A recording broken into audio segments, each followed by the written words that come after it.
Welcome back to another Old World Fanatics faction focus. This time we've got the Beastmen Arcane Journal straight into our hands. We got it heaps before everyone else because we've got the potato picks, just like so we don't actually get it early. NGW. But yes, we wanted to jump on this. Andrew was pretty keen as well. Not that I don't think any of us are Beastmen experts yet, but I am trying to get through my Beastmen. So anyway, it's Gommo here from Old World Fanatics. If you haven't seen us, we do a bunch of Old World content, weekly podcast live streams on a Monday. Plus, we try to get the cool bat reps out every couple of weeks and things like that. Obviously, Andrew, one of my other co-hosts. How you going anyway, before we jump into it? Did you have a busy weekend? Yeah, no, going good. And then everyone was excited about this. So, yeah, I don't know. it's the last one. It's it. The game's here. Like, as in, I mean, we know we're getting Cathay and stuff, but it's interesting to have all the 9 factions done and out. So it was a big bang too. Like, it's not shabby. It's not a shabby Arcane Journal. Yeah, it's interesting, isn't it? Yeah, I think that's probably the topic of this, is how good, well, it will be, I should say, as people digest it, is where does it sit in the, I guess, I think people have already done these, but I think we should probably talk about ranking the Arcane Journals later. No, maybe once we get the journal in hand, so we, see all the pictures properly, just give us a little bit of time, but maybe we'll do that one. Anyway, so we are going to, before you, obviously, if you are watching this, like, subscribe, please. Always helps. Leave some comments on the video, helps the YouTube algorithms. If you're interested in actually joining up and helping us keep pushing out content, we also have a Patreon over at patreon.com/oldworldfanatics. So check that out as well. But outside of that, we'll probably spend the next hour or so chatting about this journal. And I'm going to bring up, I had it here. Where is it? Obviously, we're going off pictures that I just screen grabbed from Mountain Miniatures, because obviously we don't have the journal. As I said, we're not 100% Beastman expert yet, but we'll like to be. So, actually, some of these I'm going to have to zoom in, and they're not the greatest pics, but I think we can work through it. Yeah, but I mean, like, you're a budding Beastman collector. Yeah, I mean, I've been following the lists a bit. Obviously, I have built, I don't know how much. It's probably easily 2,500 points of Beastman, like printed, a combination of GW stuff and then printed Minotaurs and Chaos Spawns. What is it? Giant Chaos Spawns and my Doombull. I guess that's a Minotaur. I'm trying to think if I printed anything else. Maybe some the dogs, the Warhounds. Everything else is GW. Oh, I don't have any of the big stuff like the Gorgons and stuff yet. But I mean, we'll chat about this on the podcast this week. I did actually buy the Beastman Battalion box. So I'll have one Gorgon at least. But yeah. So yeah, no, I'm planning on playing them. It's just a matter of getting it painted, I guess. Maybe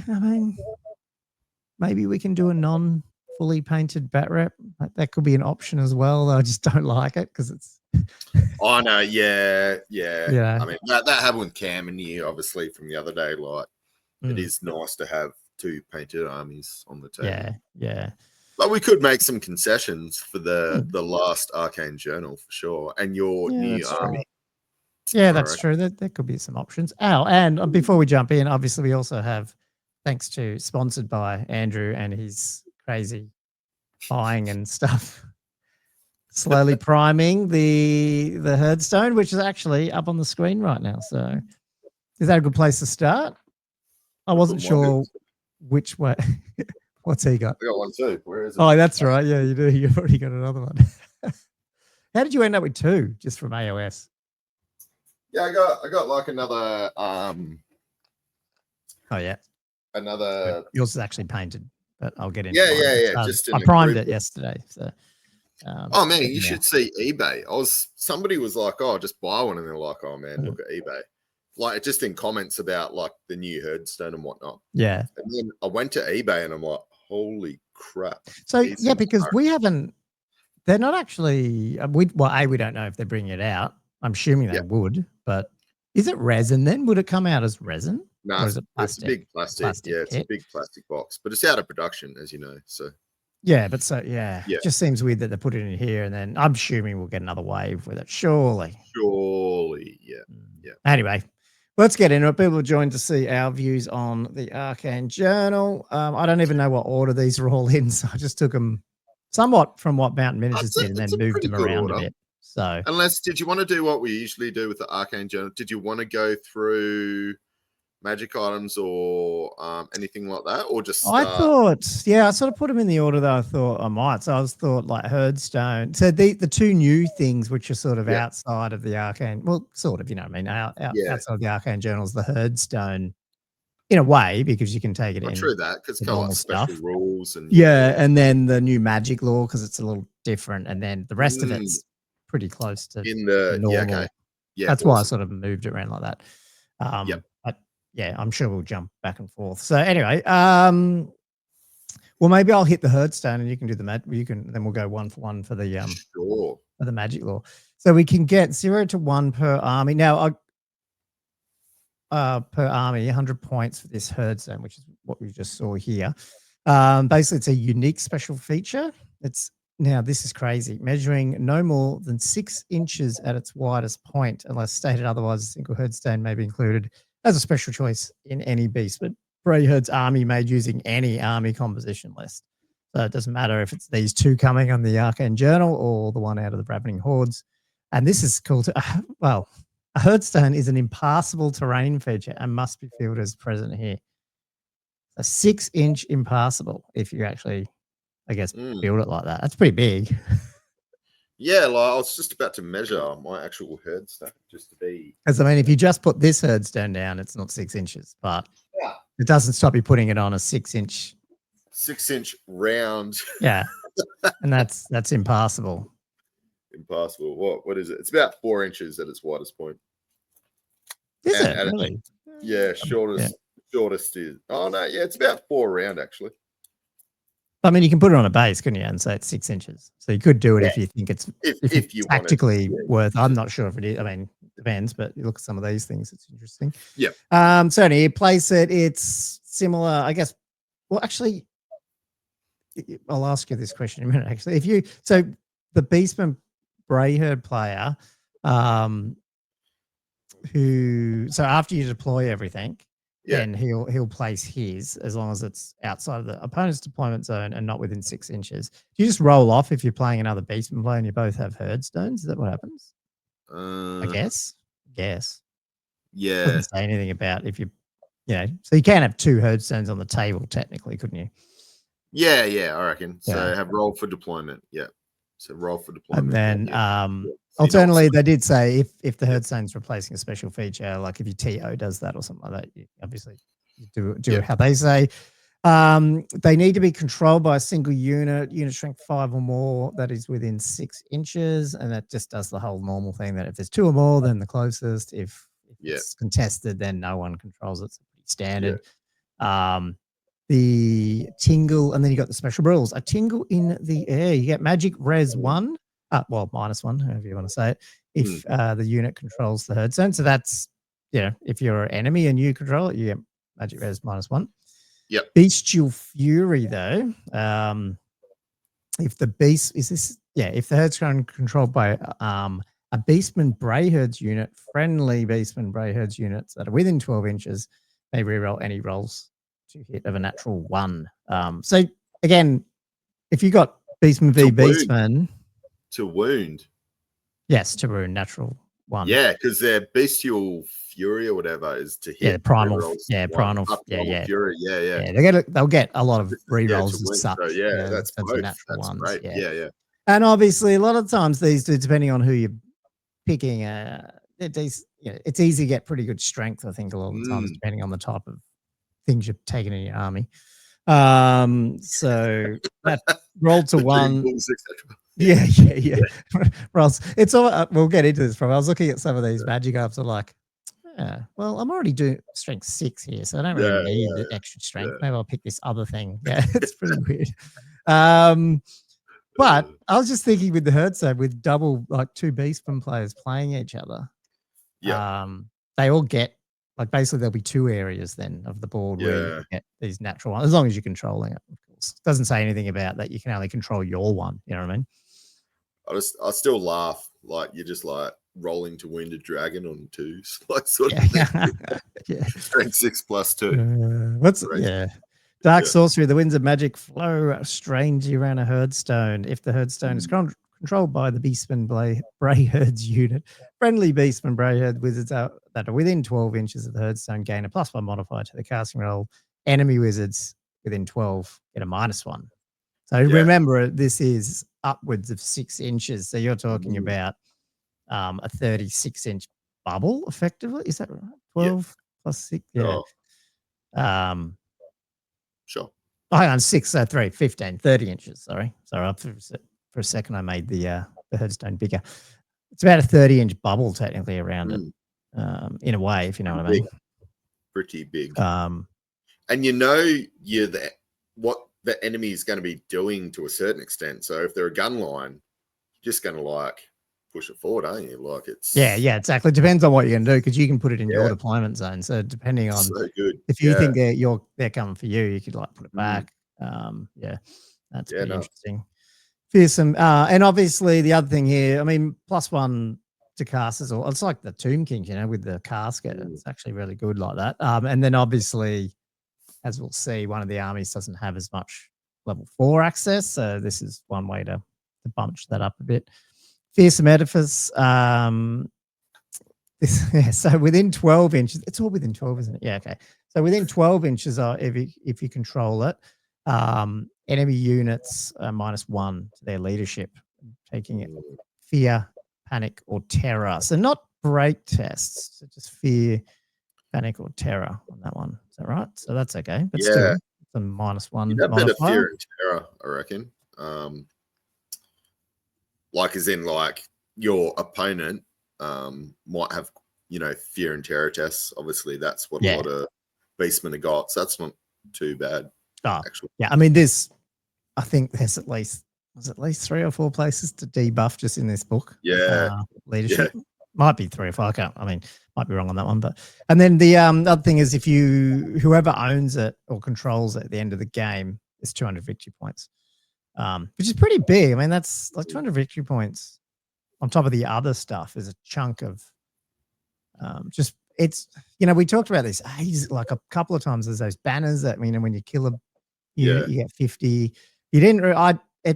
They're some of the things I haven't seen actually take off. I thought they might have taken off. I thought there might be a bit more gameplay in that sort of way of playing, and maybe that's because infantry and stuff aren't that around. So I don't know. You're not seeing some of those banners and, you know, capturing standards and stuff. But this thing is up. I think you'll see some of these, at least initially, and to be able to basically say, I mean, you have to control it, but, you know, to be able to get 200 victory points, 10% of the army, it's pretty good. I think play with that. Yeah, definitely. Like, obviously, there's going to be a bit of a tax because you need to spend 100 points on this, plus you need to spend points on whatever unit's going to babysit it. There's that. And do you reckon TOs would do stuff with this? Like, you almost, you know, some of the scenarios where, you know, people are giving out victory points for different types of scenarios, and then you can just get more by bringing this. Like, is that weird? I don't know. Yeah, I don't know.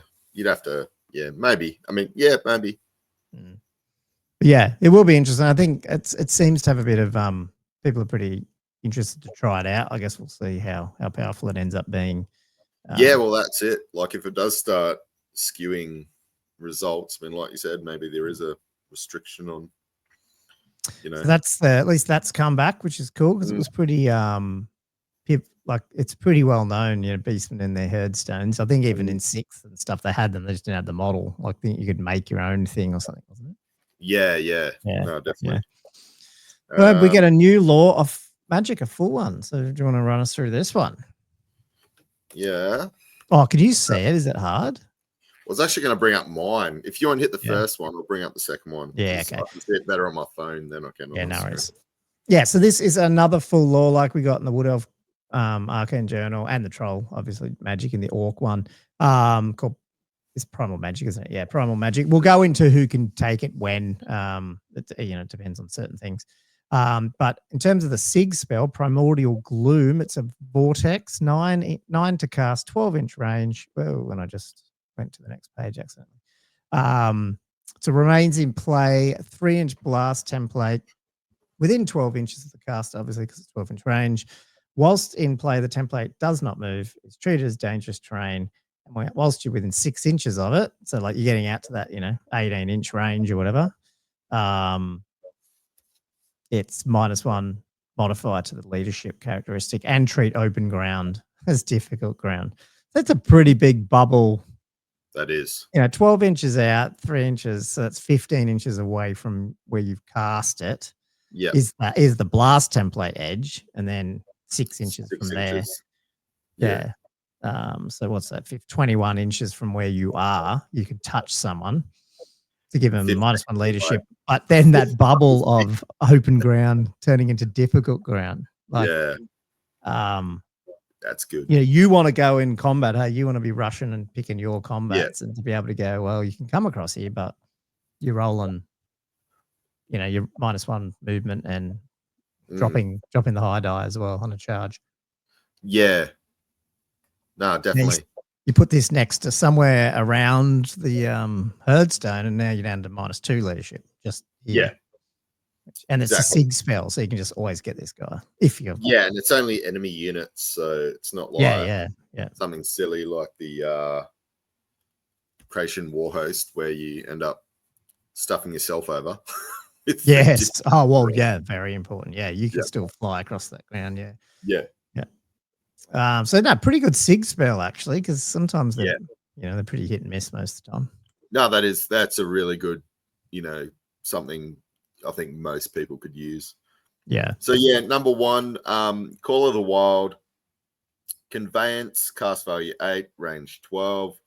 So the spell can only target friendly models whose troop type is infantry or cavalry, which is most stuff in actually maybe not. But yeah, a lot of your units are obviously going to be infantry or cav. Until the end of this turn, the target friendly unit gains the reserve moved special rule. Yep. So, not bad, it's not the best rule out there, but yeah, I don't mind reserve move, but it's just one of those things. Like obviously, a lot of people just march sort of thing. So yeah. I wonder if this would be more useful for.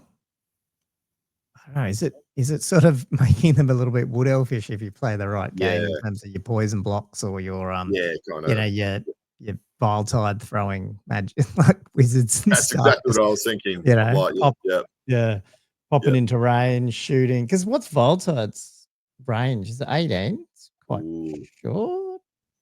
Yeah, I'm not. It actually might be still hard to get out of a 24-inch range to spell, but I don't know. I'll have to. I mean, I've done that. And there is obviously we'll hit that the other. Cool. Yes. No, it's. I think anytime you get that, but yeah, you're right. Like, I mean, outside of that, I mean, most of the army is going to be depending on what you take. There's a lot of infantry. Monstrous infantry. Monstrous. What's monstrous cav is the dragon ogres. All those guys, if you want. I mean, they're probably marching anyways. Yeah, well, but it's more of this ability to sort of jump in and jump out of stuff, or jump in visibility, like that impassable thing, like jump in, jump back out. I don't know. There's probably some options. Yeah. Number 2 in the Gleaming Wildwood. It's a hex of, is that 10? Yeah. 15 inch. I think it's 10 to cast, isn't it? Yeah. Range 15 remains in place. We've got another one of them. Whilst in play, the target enemy unit fears all models in the caster's army, except for allies and stuff. Models in this caster's army that already have the fear special rule cause terror in the target unit if this spell's cast the effects of any other hex. So basically, you hit a particular enemy and suddenly they start fearing or terroring. How do you say that?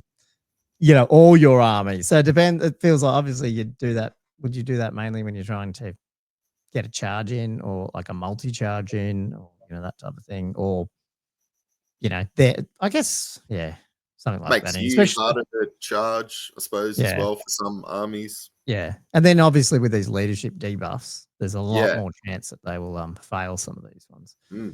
It's especially now. No, if you get charged by 2 terror cores at once, you're only taking 1 terror though. Hey, you're not taking it every time. Yeah. Grab the next one. Yeah, Flock of Doom. Interesting. So it's an assailant, 8+. So it's actually not too high to cast. Obviously in combat. So you place a 3-inch blast template with its center hole directly over the center of the unit the caster is engaged in combat with. So once placed, the template will scatter D3+1. Such an awkward thing. Any enemy model whose base lies underneath the template's final position risks being hit, suffering a single strength 3 hit, AP 0, but multi wounds 2. It's bizarre. Fucking stupid. It's got to be the worst spell in the game, or close to it, doesn't it? I mean, yeah, you're fishing for a hit in your scatter, but then it's like strength 3 AP. Well, you're fishing for a hit with this scatter, then you got to obviously roll your 4 up for your partials. Then you've got strength 3 with no armor, and then if you can actually wound someone with strength 3 and no armor, they probably don't have multiple wounds because they're probably friggin' humans and stuff. It's so bad. It's like, who wrote this? Like, it almost like destroys the whole lore. Are really good. They're missing something, and plus it's the salmon on top of that. And you probably this is the one armor you probably don't say this as much. You don't want your wizard in combat, but most of the assailants are shit, and this one I don't know. Like, tell me a worse spell in the game. I don't know. It's got to be up there. This one, definitely. Anyway, sorry you had to get that one. Fury of the Beast enchantment, self 9+ to cast until the end of this turn. The caster and any unit they have joined gains the fight in extra rank special rule. I don't mind this one. I'm still trying to work out. I'm sure people who watch other YouTube videos probably know more how to play this, but I was just thinking, I mean, can you?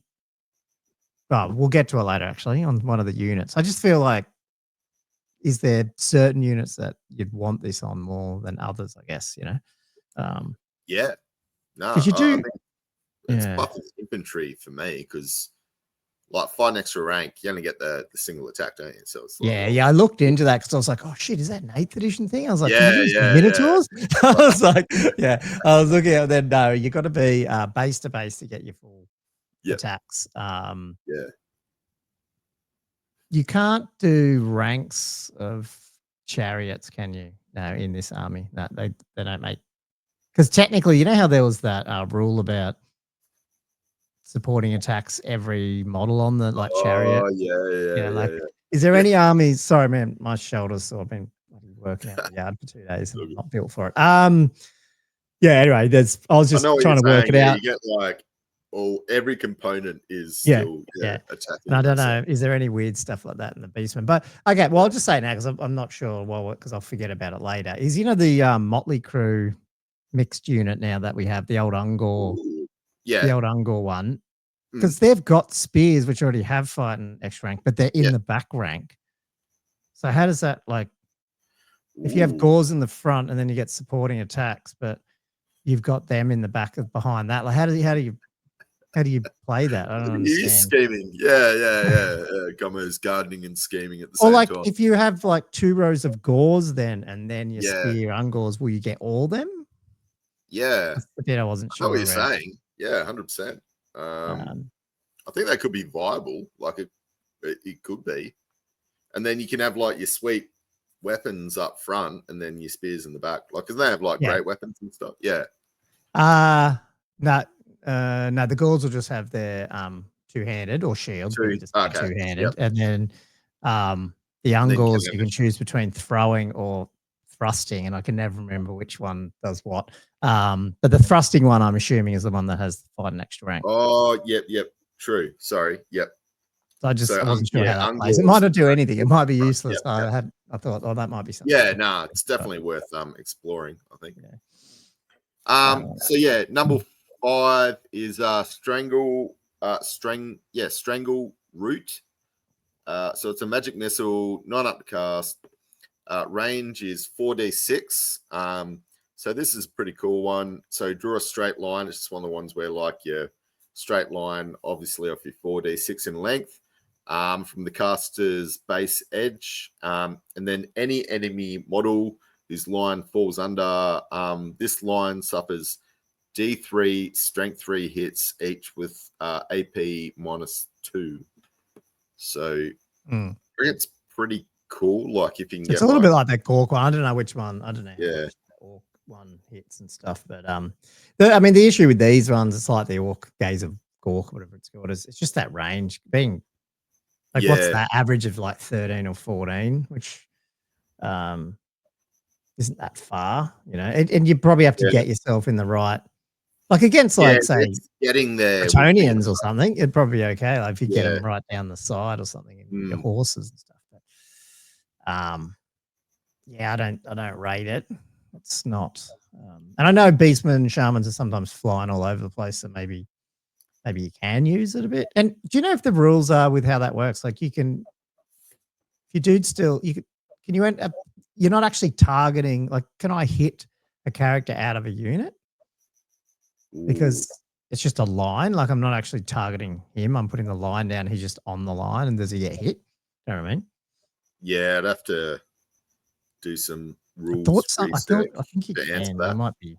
Anyway, leave a comment. Tell us about that. But I still think the thing that there's just that random range makes it really, a bit unpredictable. Yeah, for competitive play. Remember, we're always talking about competitive here because it's probably fun, you know, these type of things in any game. And then Neath the Shadden Woadspan, or Shaden Woadspan, Magic Vortex, 10 plus to cast, 15-inch range, remains in play. It's the Big Pie template, 5 inches. Whilst in play, the template does not move and is treated as dangerous terrain over which no line of sight can be drawn. So there's, you know, something maybe you can play around with that reserve move as well. Whilst within 6 inches of the template, enemy units suffer -2 modifier to ballistic skill. Any enemy unit that ends its movement within, I think that's 3 inches, isn't it, of the template must immediately make a panic test. If this test is failed, the unit will flee directly away. So that's that rule. I think we talked about this the other day, where even if it was a big unit and they hadn't taken any casualties, if they fail that, they do actually flee. They don't just do a Fabigo. Is that right? Or do they Fabigo because a Fabigo is a flee? Oh, God. Flees directly away.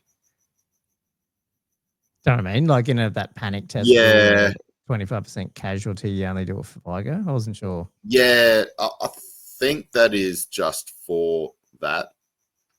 25% casualties. I don't know if it just goes. It's not any other time. Yeah, so they would flee here. Well, I think. And here's quite again large casting value. So you have to beat it, don't you? It's not equal it. It's actually beat it. So you need 11.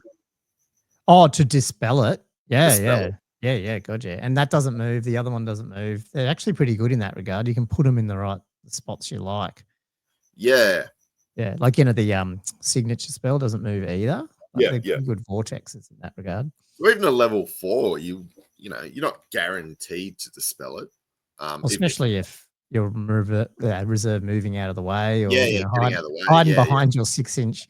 Bloody, what's it called? Herdstone. Struggling to get rid of this, and this is going to hurt. If there's games where you need to get to a certain part of the board, like scenarios, Beastmen are just going to go, we love this because we're putting all our shit near there. You have to come into this killing zone. You're going to have like -7 leadership, whatever it is, where they stack it all up. Yeah, and you're going to be like, oh, fuck. You're taking the law just for this spell, pretty much. Like it's really, this is actually really, really good. And what do you see with, I'm trying to think, Wood Elves now, I feel sorry for them a bit with some of these rules, but they are usually not taking true flight a lot, aren't they? So they're even things like -2 is pretty big. Dwarves will not like playing against Beastmen, and a couple of these things popping up. So, now you have to end your unit. So, like, if you put this somewhere, they don't take panic tests. It's only if they move and then they end their movement within it, like within 3 inches of it, which is pretty big. I mean, it's a massive, it's 5-inch template. So, 11? That's 11-inch, around it. And the ballistic skill modifier, what's that? Within 6? So yeah, sorry, yes. Yeah, God, just to be more confusing. Yes, yeah, within 6. Yes. Oh, God, that's going to be annoying. Yeah. It's just that range. Like, you just got to somehow, if you could zip up and not die. Well, there's also certain ways in this book to like not care about the range here, because you might be able to put something where you want it. Get to that in another bit. Anyway, so that's another law. It's good to see another law of primal magic. I don't know, like there's a couple of good spells in there, but it's also an interesting one because it's like, I feel like this is a law that you have to play into and build your list around and have stuff set up. Otherwise, it's not like battle magic, which is just always good. Nah. Yeah. But cool. And there's some stuff there that is pretty good to build into, I think. Cool. Well, let's get on to the 2 armies that we do. I thought so what I did just in terms of ordering is we'll just look at both. Yep. What's it called, the composition list and the rules. Yep. Then what did I do? Did I then go into the magic items? Yeah, I did, just so we can sort of get a feel. And there's a few new units, but it's not like some of the, like only one of the armies takes a lot of the new units anyway. So it's like not that. It's not critical to go through them straight away. Do you want to run us through this one then, the Bloodherd? Ooh, yes. So the Minotaur Bloodherd. I'm loving this. It's just like a run up and kill you sort of. Just pure combat. So yeah, I'll just go through the whole composition. Maybe you do the whole composition in the next one. We'll just take turns going through the special rules. So yeah, for the characters, you can take 50% of your army, 0 to 1 Doom Bulls per 1,000 points, 0 to 1 Bray Shamans, so that's your level 2s per 1,000 points, Gore Bulls, War Gores, and Centaur Chieftains. So any number of the last 3. So for core, you got your 33% core tax, but core's not too bad here. So you're allowed 1 Minotaur herd per 1,000 points. Obviously, you're gonna want. So you actually have to take 2 effectively then. Yeah, you'd have to do. Yeah. Get a 2,000. So it's not 0 to 1. It's 1. Yeah. Sorry. 0 to 1 Herdstone. You can have Gore herds, Ungore herds, and Chaos Warhounds in any number. So special up to 50% of your army.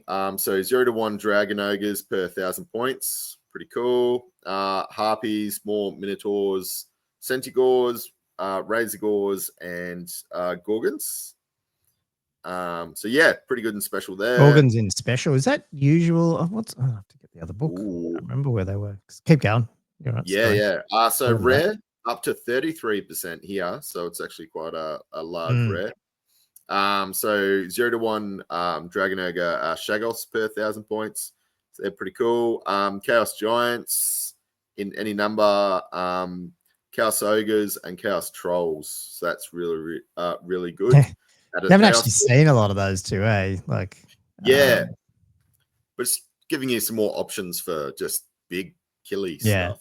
So your BSB, so a single Gorbul or Wargore in your army, maybe upgraded your BSB for 25 points. Obviously, no point limit for their magic standards. So obviously common items from this Arcane Journal where you can get it, or common items in the Beastmen, Brayherd magic items. So just your standard sort of stuff there. So is this the only army that you can take the Herdstone in core then? Because usually it's in special, right? And then now it's in core. So that 100 point makes it a little bit easier in this one. Yes. I'm probably less in love with this. We'll get into the special rules just overall than maybe what I thought it was going to be, because maybe it will be freaking massively powerful and crazy and all that. But I do think it'd be fun, and it would be very fun to see if you could run that just almost like minimum Minotaurs and then just take a shit ton of like the Shaggoth, the Giants, the Gorgons, the Razor Gore herds, and just like throw a heap of like, individual. It looks like an AOS army. Kind of funny to look at. Yeah. I'm surprised they had Gore's herds in there as well, because Gore seem to be quite good as well. So yeah. I just like to have a Gore's. big unit on there as well. Yeah. Yeah, they just help open up other options with the Gores. I mean, and this scares me though. This one, if infantry get good. Yeah. Because then it changes. Like if infantry get good, like that rumor we were hearing last week, and then magic is not as, it doesn't matter if you don't have level 4 as much. Suddenly this is very scary. Well, as well, like we'll hit it later, but there's a magic item I think that really helps out this army. Yes. When it comes to dispelling, which you probably see. Yeah. So the special rules. This one is not really a special rule. I mean, it is. It's like bloodshed and butchery. Basically, all the Doom Bulls, Gore Bulls, Minotaur herds, Gore herds, basically have impetuous. So it's I mean, it doesn't matter as much in infantry probably, but it's still a little annoying. But it is. Yeah, a little. You got a lot. I would have loved it if it was like impetuous and furious charge. That would have been fucking cool. Because then you at least get something for it. I guess you get this frenzy thing, but it's still hard to get it a bit. Yes, it is. Oh, sorry. Yep. I went up looking at Herdstones. Was it Champions of Slaughter? Slaughter, yeah. Is coming in next. And so if the general of a Minotaur herd becomes frenzied as a result of blood rage, any frenzied unit within the command range also becomes frenzied.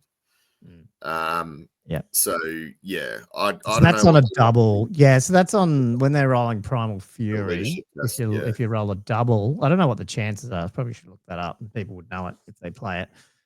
Then they get frenzy. I believe some of the Minotaurs will ever have that extra thing where they've got 2 attacks when they get frenzy. But in this regard, I'm assuming it's like the 12-inch bubble goes around and every unit in there gets, it's unit, isn't it? Yeah, friendly units. Or become frenzied as well. You don't care. You're impetuous, so that's cool. So you are getting that. I guess you are getting that extra attack, whether or not you're getting charged or not. Yes. A little bit like Furious Charge or whatever it's called. But you need to roll that. I don't know what the percentage chances are, but I don't think it'd be massively high. What, 1 in 6, 1 in 7, maybe? Yeah. Probably wouldn't rely on it, clearly. Yeah. Yeah. I mean, it's good to get because, I mean, at the end of the day, you're trying to get across the board and smash face. So yeah, I mean, it could pop up in the middle of combat as well, and all of a sudden everyone's got frenzied, like just could. Yeah, well, that's right. You don't. It's not just like you're not trying to. It's not like a war or something. You're trying to like time it on charge. This could be, and it probably works better like when you're in combat there because everyone is probably all mashed together a bit more, and then you're like, yes, I rolled the double. Yeah, now oh shit, and and obviously that frenzy. I'm pretty sure if it's the same. You can get it anyway. Yes. Like even if you've lost it, that type of thing. Yes. Guardians of the Herdstone. So Doom Bulls and Gore Bulls in a Minotaur blood herd. Basically, they always could take chaos mutations, but now they get gifts of chaos as well.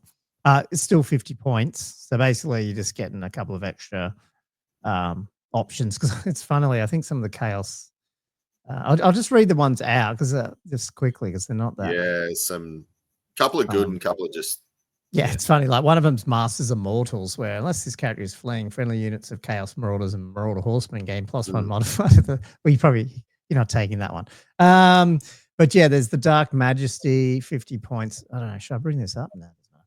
I think the poison attacks is probably one of the better ones. The Dark Majesty is 50 points, and it's basically just a -2 instead of -1 for terror. I mean, there is an extra arm for +1 attack. There's 40 points, but isn't it? Yeah, that's 40. The Demon Flesh 45, where you can't be wounded on a 2. Diabolical Splendors 35, which is -1 to be shot at. Yeah. Enchanting Aura. That one, I think, has play where you strike first one. So enemy units engaged in combat, this character cannot use the strike first special rule. Now, because wasn't there I have to get into this, but somewhere, what's that one where? Oh, the banner. We'll get into this. There's a banner that gives you hatred, but people fighting you get hatred, but then you're like, Mm. well, if you're all strike last and I butcher you all up, I don't care if you've got hatred because you're dead. Yeah. So I could see that one getting some play. Like you said, the 15-point poisonous slime, it's a no-brainer, especially with the amount of attacks that some of these dudes can have. Don't know if the others are really up for it. If you want to look, check out the Gifts of Chaos. So yeah, basically you're just getting more options because you always had chaos mutations. Yeah. And then Magics of the Dark Gods. So the general of Minotaur Bloodherd must be a Doomball or a Gorball. So 15 points, become a level 1 wizard, or for 65 points, the character may become a level 2 wizard. If so, the character knows spells from the lore of battle magic and dark magic, and a wizard with this special rule may wear armor without penalty, which is pretty cool. Yeah. I mean, is he worth I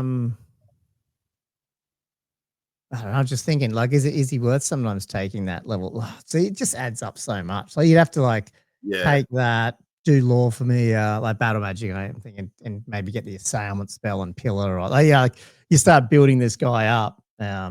Yeah. I guess you can do it on your BSB or like your smaller dude. I don't know. There might be some options there. Because I feel like if it's level 2, you almost need to take lore for me with it. Yeah, well, this is going to be it. So the general. So it is a general. Sorry, it's only. Oh, sorry. Yeah, I missed that. General, which you're probably going to be fighting points with. Yeah, that's the problem. It's the point bit. But it is interesting because dark magic. What's that one got? It's got that. It's got frenzy. It's got that debuff or buff one. There's some good combat-y. Like it'd be interesting to see. There might be some options there. Yes. And because you can only take 0 to 1 normal Bray Shaman, so you can only get 2 level 2s normally. Yep. Capped out at that. So like that's a little bit. This is like very. There's as you said, there's magic items to help like magic defense and stuff, but you don't actually have many. Many wizards. You got 4 spells there. Like so maybe there's. You have one combat Doomball and one support Doomball as well, but obviously the general would have to be that. Yeah. The magic one. Yeah. Just support. Yeah. Support Doomball. Interesting. I don't know. I think you'll see because it feels like it's not one of those ones that you just look at and go, oh, it's got no magic. Shit. It's like it'll be a fun list to see and just explode and see what happens on the end of it. But yeah. I don't know. It's the one I'm actually thinking about sort of putting some things together on this one because it's kind of interesting. Although there's a cool character which then you can't take in this one, so I don't think so anyway. Yeah. I agree with you. Like I think, like for me, Impetuous can be controlled. You got some cheap hounds for 6 points a piece or whatever. Worst comes to worst, just stick them in front, and then you've got cover. So your expensive Minotaur units can't get shot at without minuses to, Anyway. Yeah. Well, you could even take the pelt, for 35. I mean, you're not going to waste 35 points of your 50 on the pelt for -1, but you could get into -2 hits shooting and stuff then as well. But yeah. I don't know. I think people will take it just because it will be a bit of fun and just see what happens. Like, really good. But yeah, it's definitely got some limitations. Beastmen, Brayherd, Wild Herds. So these are 50% still characters, 0 to 1 Beast Lord or Great Bray Shaman per 1,000. So that's the same as the normal one. And then Wargors, Bray Shaman, Centaur. So basically no Doomballs. It's no Minotaur list, basically. 33% core, though. So the tax is basically going up as well on this one. You have to take a primal Warherd, which is what I was talking about before with the Ungor unit. You can only get up to 2 Tuskors per chariots per 1,000. You can take a Centaur herd in core if you've taken a Centaur chieftain, and then you can take all the Gore herd, Ungor herd, Chaos Warhounds, Primal Warhounds, and Razor Gore herd. So Primal Warhounds, I think they had one of those new ones too.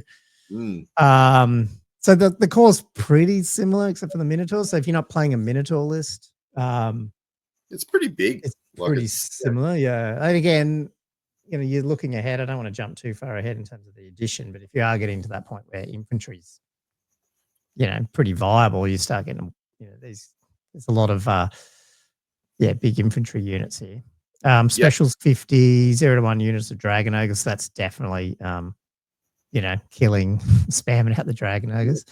You get the Warped Gore, the newer unit there, the Bestigal Herds, the Harpies, Centaur Herds. Yeah, Centaur Herds. Tuscal Chariots, Razorgore Chariots, 0 to 1 Cockatrice or Praeton per 1,000.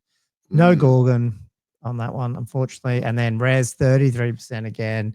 Dragon Ogre Shaggles, Jab Slice Cygors, Chaos Giants, and Chaos Spawns. So again, the other two things here is no giant Chaos Spawns in these two lists. I think that's going to hurt these two lists because every Beastman player is just everyone loves it. them. And why wouldn't you?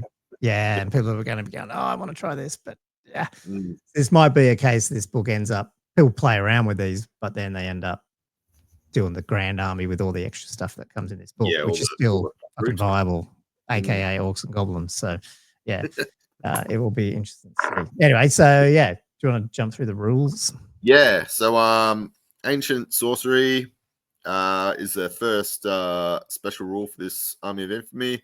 So, in addition to the laws of magic that they normally know, Beastmen Shamans within the Wild Herd Army may know spells from the law of primal magic, which is obviously the spell law within this Arcane Journal. Yeah.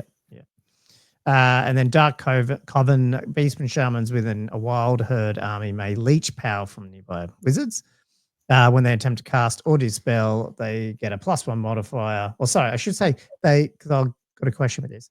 They may apply a +1 modifier to their casting or dispel rolls for each friendly wizard within their command range. However, if they roll any natural double, they basically miscast or the dispel miscast. And then they take it as well as the friendly wizard within their command range. Now, if you have 3 wizards in 2 of them all in your command range and it says may, you have to add +2 and there's no option. You either may do nothing or may add +1 modifier for each friendly wizard, or is it a may? You know what I mean? Like, can I just choose to do one and pop or do I have to do all of them? Yeah, no, I think you're right there because it says may for both. So you don't even have to do this for the first. So you may power leech, and then like you said, you may apply a +1 modifier for each friendly wizard. But does that mean you have to add them all then if you do it? No, okay. So you can pick and choose. I would say you could pick and choose just because it says it may at the start. So you may leech power, and then it says like you may +1. That's my take on it. Yeah, cool. So that way, in that case, you choose and then potentially say it's that one just in case you miscast hits him as well.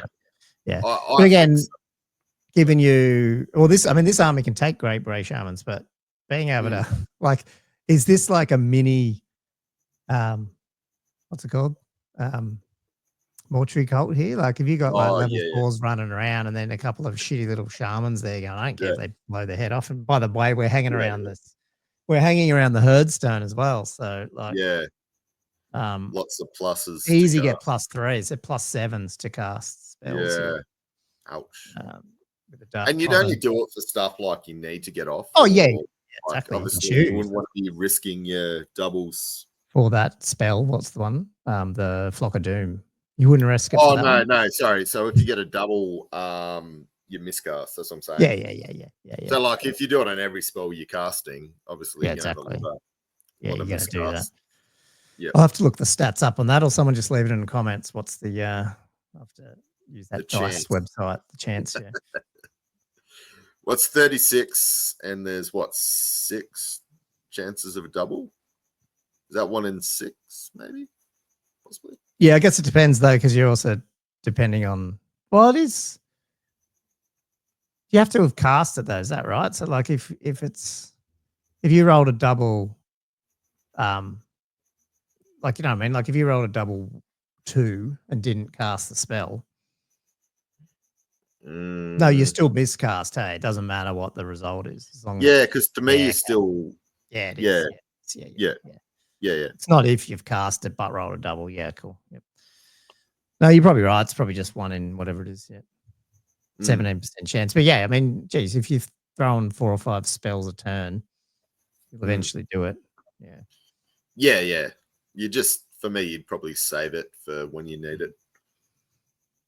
Cool. Next one. Is this me? Yeah. Oh yeah, sorry. We chatted a bit for the last one. So yeah, gift from the Dark God. So character models in the army may spend an additional 25 points on magic items and 25 points on chaos mutations. Pretty good. Yeah. And I think we'll get to it in the next page. There's some cool magic items, and you start thinking, well, how can you fit it all in? Well, getting a little bit of extra. Yeah. So I haven't done any of the. I know Ed from Close Order's already done a video, I think, on like kitting out Beastmen characters. So I have to watch that one because I'm assuming he'll come up with some good stuff. But yeah, they're just having that extra 50 points all up between the two, if you know what I mean. I think that'd be some interesting combos. Of course, you don't have your Doom Bull there, so but I mean, this is going to be a magic heavy army, I'd imagine. Yeah, well, you're gonna have your level 2 wizards with what 75 point allowance instead of the 50. So that's quite large, really. Yeah, and there's those we'll get to the magic items. Yeah. Roaming warbands.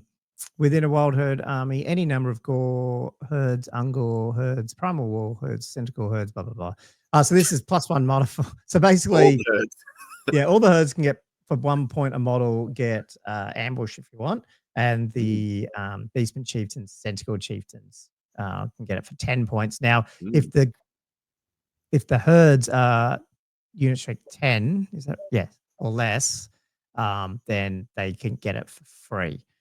So again, you could go full MSU with a bunch of like these types of herds and then ambush a crap ton. If you wanted to do ambushing, obviously that's debatable. But yeah, pretty interesting. It's thematic. I don't know how powerful it is, but massively thematic. I still think some of them pretty cheap. And with them, again, the magic item or whatever it is allows you to add one -1, I think, off the ambush roll. It starts making ambushes not so crap if you just have a little bit of units in ambush. Yeah. Getting it on a 3-up. Yeah, 3-up's pretty good. Right. All right. You do the first one. Is this literally the best? Is this literally the first time we've seen the most expensive magic weapon and it's actually good? Yeah, you don't laugh at it like the other ones. You just well, especially when you factor in the dude can take an extra. I mean, this is not going to be on Doom Bull for the extra ones as such. I mean, you probably would take this on Doom Bull, but with that army we just looked at, with the extra 25 points, this effectively is making this only like 55 points. You know what I mean? Like you're getting, you start thinking, well, hang on.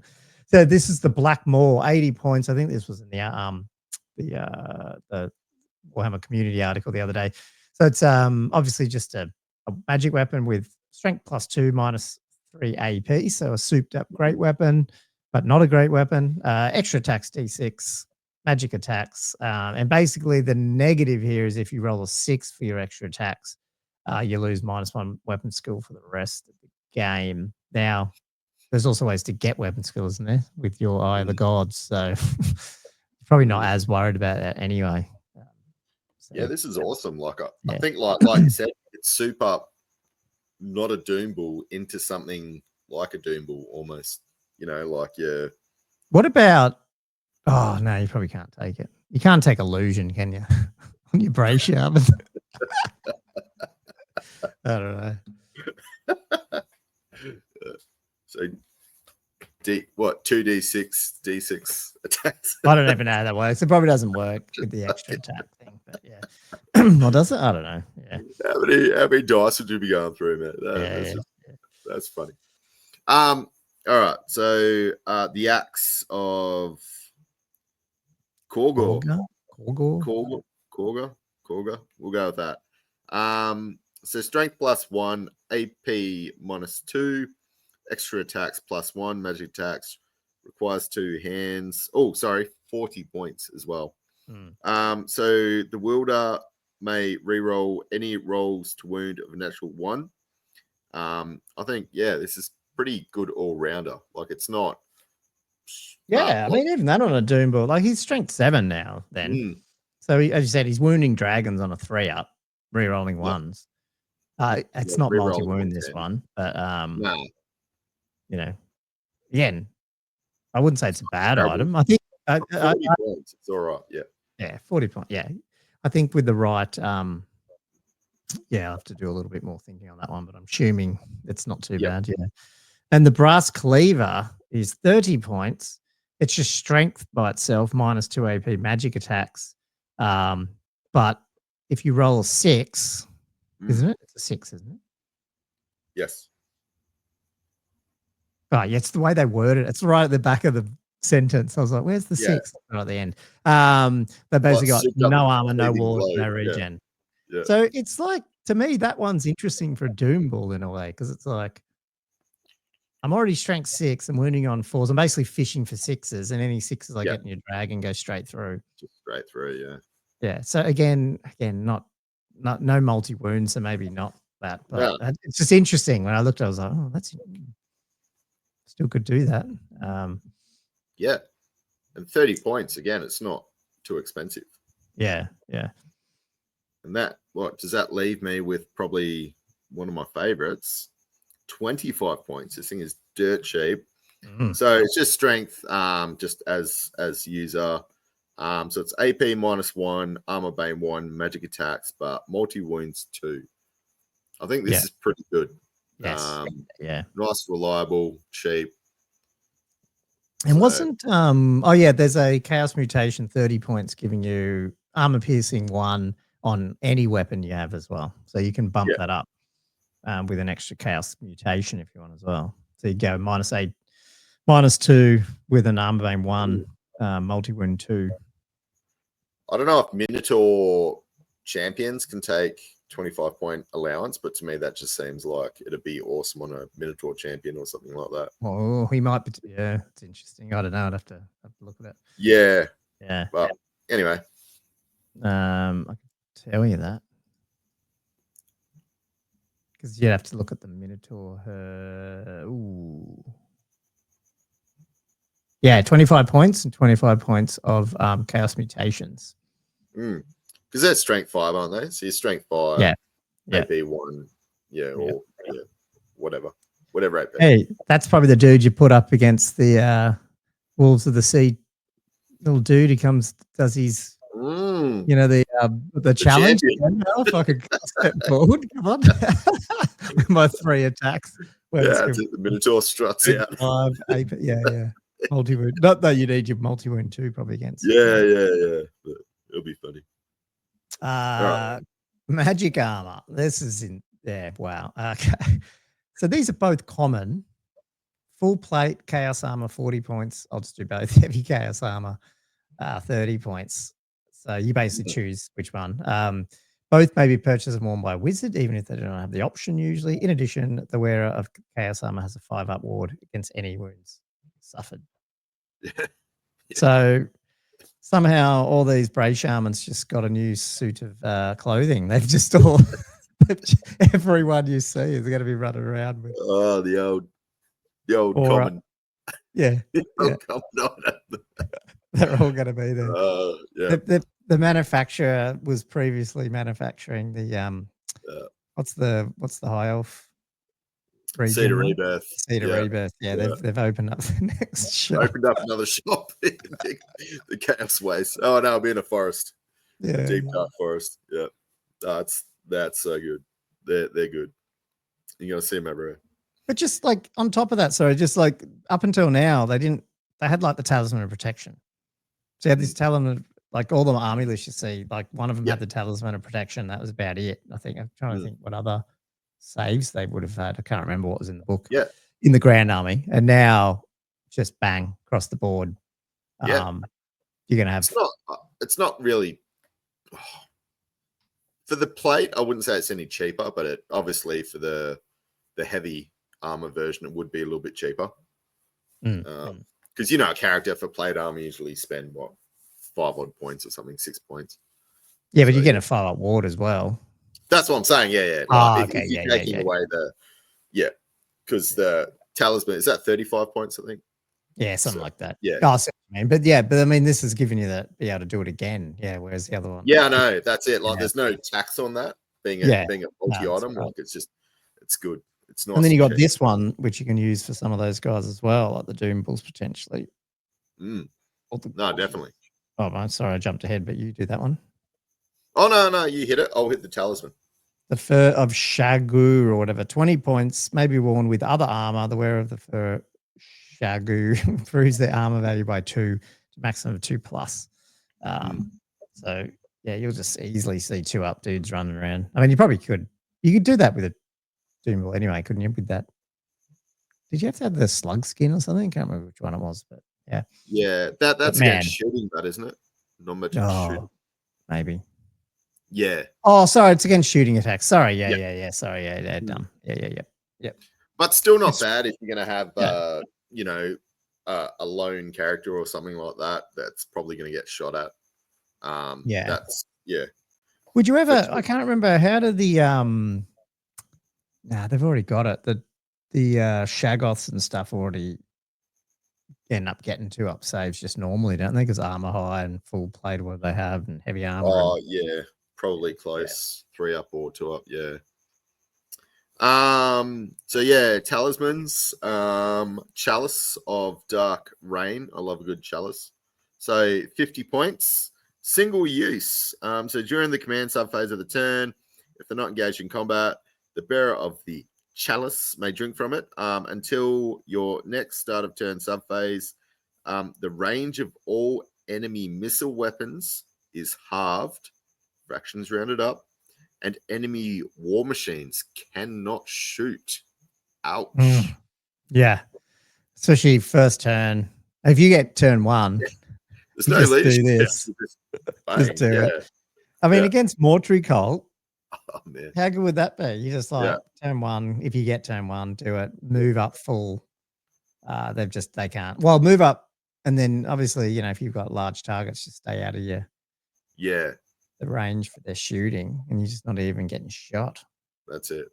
If they go first, they get 1 round of shooting, and that's they'll get 1 round, but that's it. That's about it. And then you're just poor dwarves too against that. Hey, like they're like, it's going to hurt a lot. But all right, fun.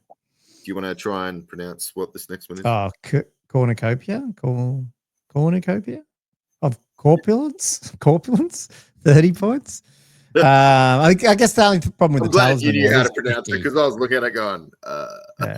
So just going back, that talisman's 50. I mean, this is where you might see that wild herd, because you just run out of places to put these magic items. Yeah. There's so many good ones. Yeah.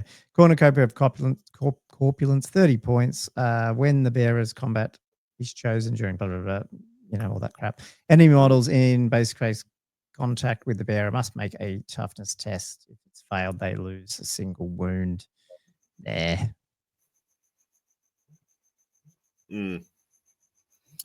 If somehow you had a huge base, maybe not too bad, but yeah. So in the standards, the Gore banner coming in at 50 points. So if a unit wishes to declare a charge against a unit carrying the Gore banner, it must first make a leadership test. If this test is failed, the unit cannot charge. It does not move and is considered to have a failed charge. If this test is passed, it can charge as normal. So obviously, with some leadership debuffs, you might not be able to charge a unit with this banner. I wonder if I'd have to look at what units can take what, because I feel like, again, you're going to run out of places to put these banners on, and that's 50 points.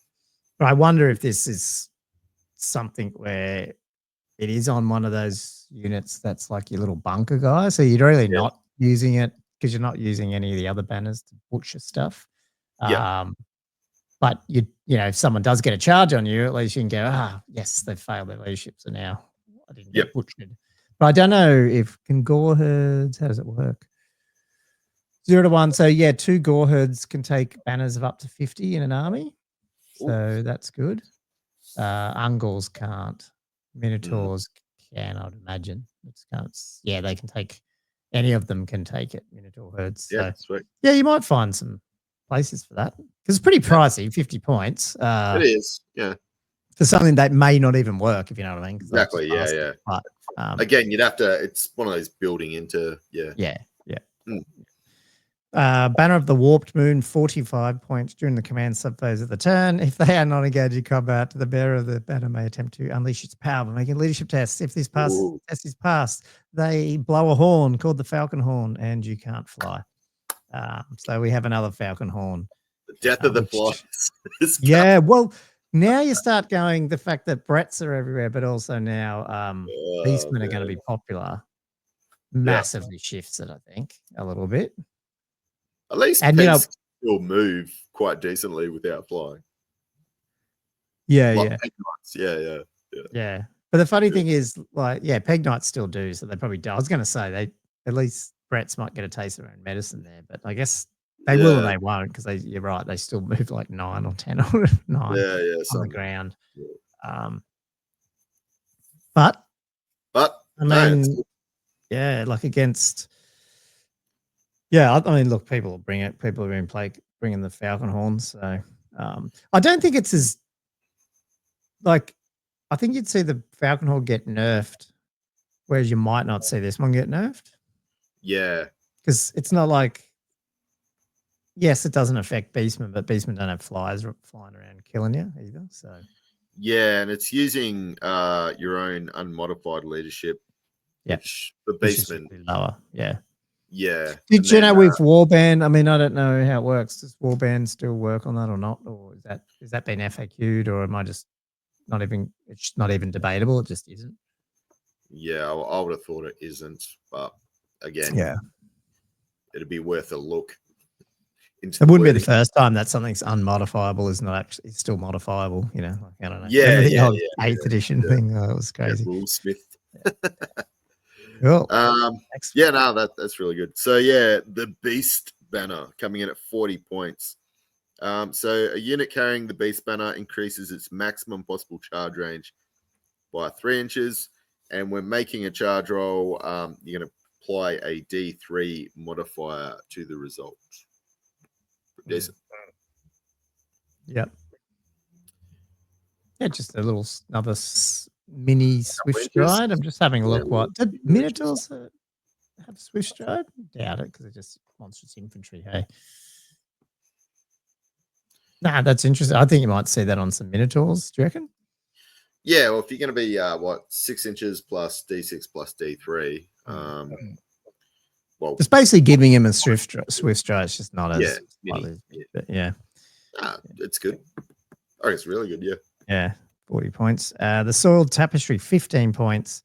Unit carrying the Soiled Tapestry gains the hatred special rule. However, all enemy models hate the unit carrying the banner. I think you'll see that. Because 15 points, it's so good. You're charging and you're hitting first, and like I said, that there was that. What was that thing? I keep forgetting what it was now. That what was it that gave? Oh, it was the spell that gave you always. Oh no, or the gift. What was it that gave you always strike them? Always strike last. Oh, it was a gift. One of the mutations, or it swaps always strike first to strike last or something. I thought they might combo a little bit. Yeah, definitely. Enchanted items. So the Horn of the Great Hunt coming in at 35 points. So once per turn, after rolling to determine if a unit in the ambushes, with the ambushes special rule that is currently held in reserve. So basically, when it comes on, you may apply a +1 or -1 modifier. It's basically to bring your ambushes on, sort of thing. Yeah. So that's like I said before, that's probably going to be it's really once handy. per turn, so you can do it all game. if a unit with the ambush. Oh, so you can only do it on one unit though per turn, hey, as well. So it's not. Yeah, okay. Yeah, that was. I mean, obviously, you're going to take if you're leaning into ambushes, you'll take this. Basically, so it just depends on what you're doing. Scourge of the Bird and I can't really read it. It's blurry. 25 points. The wielder of the Scourge can cast the Call of the Wild spell from the lore of primal magic as a bound spell level 2. I believe that is the reserve movement spell, bound level 2. So yeah, I think. Yes, you are correct. Yeah, I think you'd use that. Depend if again, a lot of this stuff, especially with that primal magic, is depending on how you. I like this book actually because you'd have to. It's not just there's not just good stuff. You just don't go, yeah, that's good. Everyone's taking it. It's like, yeah, you would take that if you're trying to do X, Y, Z. Yeah. So I like that, like the sort of building, that. Like yeah, no, it's good. So coming in next, the Cacophonous Dirge. They like the old dirges over at Games Workshop. 15 points. I'm really going to struggle here. So whilst the unit is within, I think, 18 inches of the bearer, of the bearer of the Cacophonous Dirge, enemy musician, isn't it? There we go. Oh, so you can't even read it. It's pretty shit, isn't it? Yeah. You can't use the onwards to victory, steadying rhythm, or quick time rules. So you're just shutting so basically shutting musos down. So you don't get your +1 combat result if they're tied.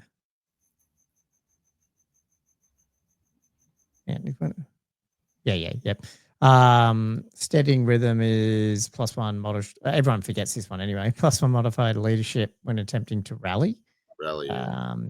And then quick time is the march within 8 thing. +1 modifier when testing to march. Nice. I think you'll just forget to use this. That's my gut. Yeah. Because half the time people don't even know if they've brought a muso. You know what I mean? Yeah. Exactly. So that's the only thing with that one. Excuse me.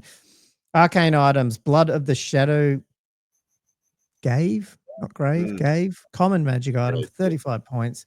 Single use. Oh, yeah, this is a wizard. It's basically 8th edition Dispel Scroll and all the other edition Dispel Scrolls. You don't even roll a dice. It's just Dispel. So it used to be 25 points in the old games. It's 35. But again, if you take the Wild Hunt, you get an extra 25 points of magic items. So you might throw a couple of these in, depending. I mean, it's still expensive. It gets pricey, but.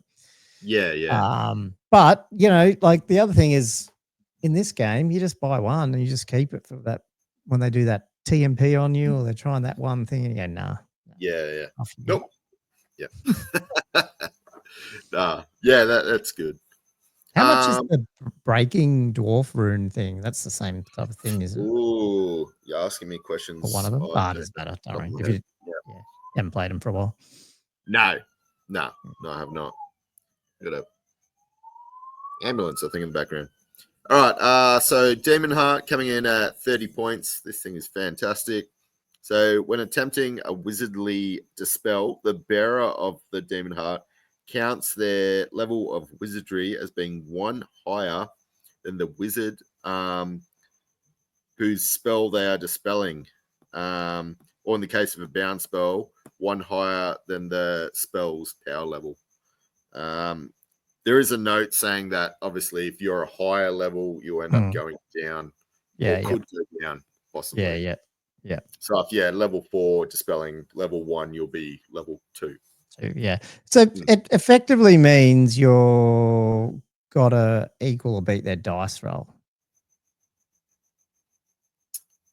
On anything they cast, basically. That's because you're +1 and then you've got to be +1 because usually you got to beat them if you're equal.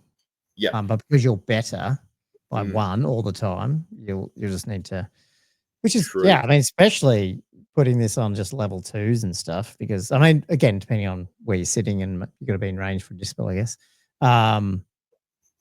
That's awesome. especially if you are in that first army. You only got level 2. Bloodherd. Yeah. Yeah. You don't even care. Like, you could just be like, I don't care about casting spells as long as I can dispel spells. This is the thing. Like, when people talk about level 4s, it's not the casting that's breaking that. Like, not breaking the game, I shouldn't say. It's when people. I think. I mean, I don't know. Do you agree with this or not? Like, when people say you have to bring a level 4, it's really for dispelling. Yep. It's not really for casting, because the magic, depending on what you do, is game breaking or not. Obviously, there's some that do go crazy, but it's the whole dispel, the 24-inch range, and all that stuff. So this doesn't fix the 24-inch dispel issue, but fixes the I can't still dispel. Good, but for 30 points, that's so good. Goretooth is common, 15 points. I can barely read this. Basically you can take the Law of Primal Magic. Is that what it is? Yeah. So I guess if you're in the Grand Army or whatever and you just want to take that spells from that, you can 15 points, you unlock it. Cool. Yes. I mean, well, firstly, not one of these, it's like the Orc book, not one of these were locked to this journal. That's what makes these things good as well. Yeah. Right? Yeah. Yeah, from what I've seen. I didn't see any. I think there's only bad. That cornucopia one was about the only one that I went, I wouldn't take it for toughness tests, but everything else. Yeah. There's play here. If people, that's awesome. Yeah, because the cornucopia one was pretty. 30 points. It was a little bit expensive. Especially got a small base. If you had a really big base, like, it might be okay. Yeah. Like, again, like into dwarves, even just your Doombull going in, because this is in addition to your attacks. Like, you go in, you got this, you're going to wipe them anyway, but suddenly 4 of them or 5 of them have to take a toughness test, their initiative. Yeah. Oh, no, not toughness. Oh, they're toughness, sorry. So against goblins. I mean, you'd wipe them anyway. I don't know. So I was getting confused with initiative for a second there. Yeah, I know what you're saying, but It's just, You want to do the Warherds, because you probably be able to explain it a lot better than me. Wow. I'm not 100% sure. That's the thing. I was just looking at it earlier. But anyway, so this is Just handballing it together. Now, these are all only in the second one, correct? There's nothing new. Is there anything new in the Minotaur one?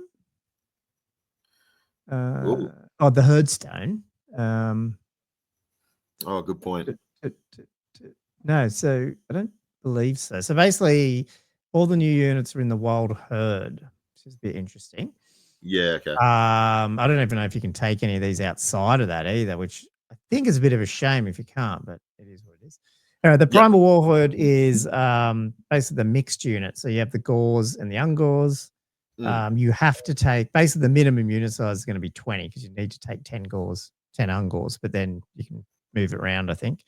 And then you choose between shields or additional hand weapons with your Gores, and then you choose between thrusting spears or throwing spears with the Ungores. Gores always push to the front, and so you've got the dudes with the spears in the back. So I guess in again, how you rank it up would be interesting. But if you had say 10 by 2, then you'd have basically everyone attacking. You'd have 30 attacks. I mean, they're still not great, but they're not too bad. It just, I was wondering about that other fight in extra rank thing, how that would play with that spell if you went a bit deeper, So I'm just not sure how that works. Making fighting extra. Is that a rule on fighting extra ranks where it can be cumulative, or is the rule fighting it? You know how like the special fight in, so I'm just looking this up. Extra rank. You know how like the special rules are cumulative unless they say they're not and stuff like that? You know what I mean? Oh, yeah. I'm not sure. I don't know about that one. So anyway, leave us a comment about how that might work with this this unit. So that's one of the things I thought of. They can take a magic stand of 50 points. I think that obviously the Gores and Ungores are the same price as they always were. The Gores get bestial charge, which is a +1 modifier to their strength on the charge, as long as they move 3 inches. Then they're going up to strength 4. with 2 attacks each if they take they're like pretty good. Now you don't obviously usually get bestial charge, I don't think, do you? Because that's an actual special rule they've written there. So I guess they're souped up gores really. They got the blood rage, which is the pretty sure that's the frenzied. Let me just check that one because I had it right here. Yeah, I'll check blood out that. rage is the frenzy one when you double your bestial you roll your charge is doubles. on the gore herds. Oh, it is normally as well. Okay, Yeah. so they've written it out here as well. I guess because it's not a universal special rule, so they have to put it here. Is that right? No, but then blood rage. Oh, okay. They should just move bestial charge into bloody special rules on the actual. Yeah. Book, You're anyway. right. If it's going to be a multiple. Yeah. Okay. So they always had that. Okay. That's sorry, I haven't played Beastmen yet, even though I've got them. So that's why I didn't realize they had it. So close order. They got Horde. Impetuous. Probably don't care about that because, well, you're not in the. You might care about that, I guess. Because you're not in the Minotaur one. Market Chaos Undivided. That's different though, isn't it? Or they all have that. The gores. We did a sorry, yeah, I'm right here. but that was a long time. No, they are undivided. Yeah, okay, so same. So bestial charge, blood rage, horde, market chaos. So they're all the same. Okay, so Mystery, literally order, primal fury, skirmish, warband. Yeah, cool. Yeah, just got open. Okay, so there's nothing different with them. Although they don't, these ones aren't skirmish. They're always ranked up, close order. Can you Does that mean the Ungors get those, or else normally they don't have? Yeah, exactly. So this goes to close order and horde versus the other one was open order, skirmish, and warband for gore herds. So it is making a more chunkier infantry unit. Do you know what I mean? Yeah, a little bit as well with more attacks. Yet I can't fully read this mixed unit thing, but I'm assuming it's the same type of thing where so it says where they have different weapon skill and toughness characteristics before rolling to wound. I can hardly read it, but caused by enemy shooting should be divided as closely as possible. In combat, enemy models must direct their attacks against the ones that I guess they're fighting in the fighting rank. So most of the time, the gores are going to be obviously you've killed the gores. They're going to be weapon skill 4, toughness 4. So the Ungors are definitely going to be more survival.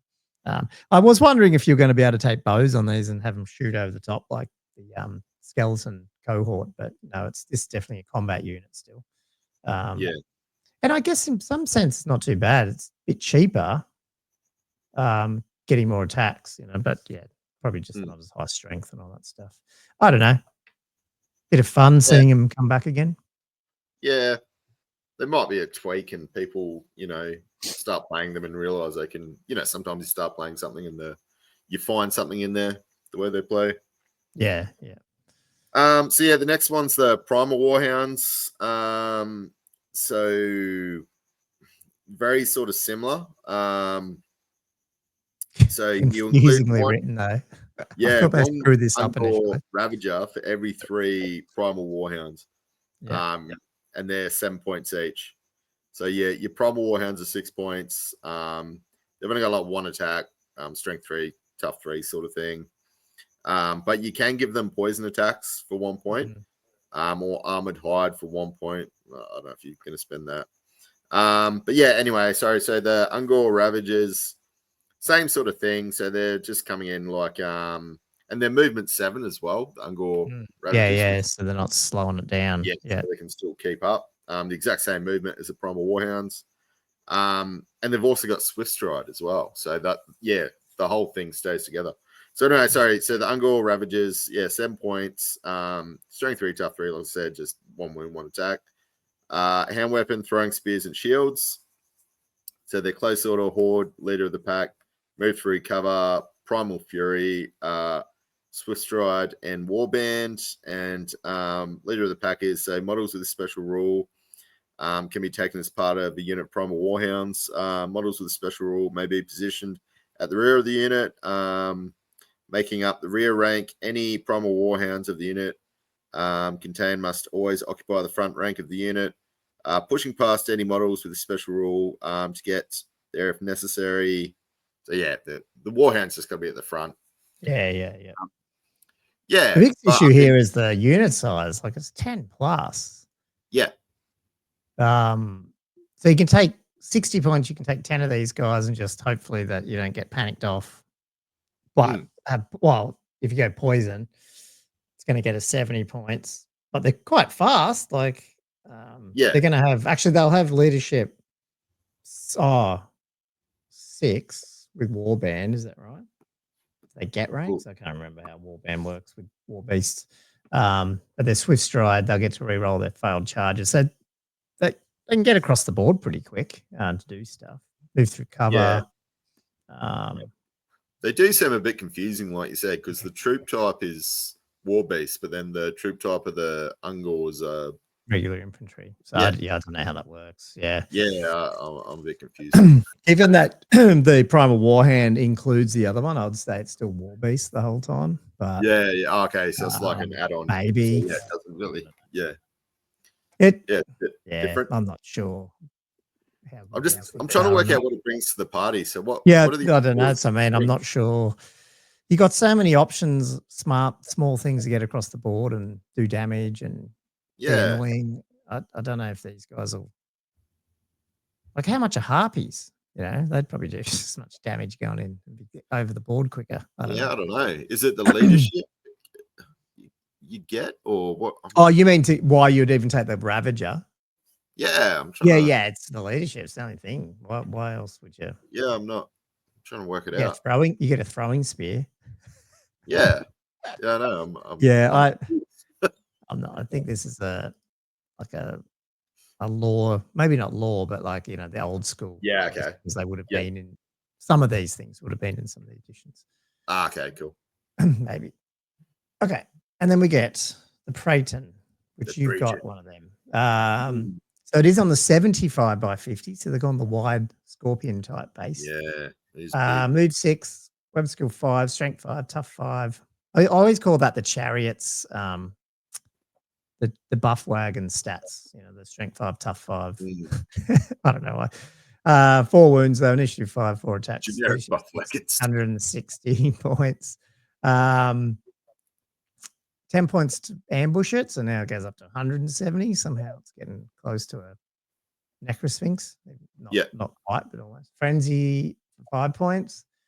It's close order, Crown of Antlers, Endless Malaise, whatever you say it. Fly 10s, it's fast. Impact hits D3, large target terror.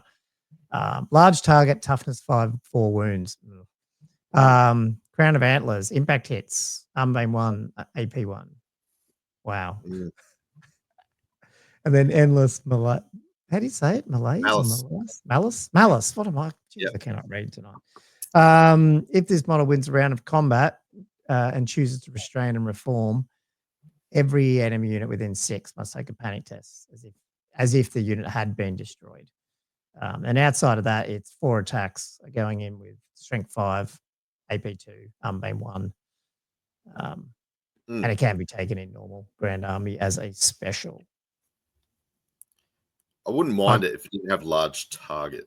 Yeah. I hate what's its... Oh, it's got a heavy armor. So it's got a 5-up save. That's it. Yeah. 5-up save, toughness 5, 4 wounds, 160 points. This thing's just going to get... I'll take that. 160 off you. Thanks. The only thing I like is Fly 10. I do like because like Beastmen don't have a lot of fast they don't. stuff. I feel like they need too pricey for that. Given people are going to be like 100 points for the Herdstone, all these extra magic items. I don't know. You'll see it. To be honest, I don't know. Yeah. Am I missing something? It's not too bad. If it had hatred or something, I think it'd make it. Yeah, it's just you're right. It's just missing a little bit for that value. I just like the fly. I just hate the large target. It's the fact that it's got a 5-up save lends yourself to go, well, I am going to ambush it because if it fails to come up too much, then you haven't, like it's almost points denial. I've just put this almost 200-point thing.